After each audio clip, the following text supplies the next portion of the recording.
موت نافرمانی کی حالت میں کہیں نہ آ جائے تمہیں، وہ کوئی ضمانت تمہارے پاس نہیں ہے کہ تم کسی گناہ کا ارتکاب کر بھی چکو گے، پھر تمہیں توبہ کا وقت بھی مل جائے گا، پھر موت آئے گی، اس سے پہلے موت نہیں آ سکتی۔ کیا معلوم عین اس گناہ کے ارتکاب کے دوران موت آ جائے، وہ موت کیسی ہوگی؟ شاید آپ کے علم میں ہو، لکھنؤ کے ایک بہت بڑے شاعر تھے اور ان کی موت بہت ہی مکروہ حالات میں واقع ہوئی۔ رات کو 2-3 بجے، جس کو آپ انگریزی میں کہتے ہیں in the small hours of the morning, شراب خانے سے نکلے، نشے میں دھت، چکر آیا، گرے، اور ساتھ ہی بدرو جا رہی تھی گندی نالی، اس میں گر گئے، وہاں سے لاش برآمد۔ کیسی موت ہے یہ؟ نافرمانی کی حالت میں موت آئی ہے، شراب کے نشے کی حالت میں موت آئی ہے۔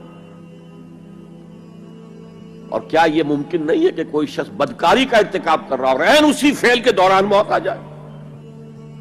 اچھا، اب اگر آپ نے طے کر لیا نہیں مروں گا مگر حالت فرما برداری میں، تو اس کی ایک ہی شکل ہے، کوئی لمحہ بھی نافرمانی میں بسر نہ ہو، مبادا اسی لمحے موت آ جائے۔ ہر لمحے کا پہرا دیجئے، ہر ساعت کی پوری حفاظت کیجئے،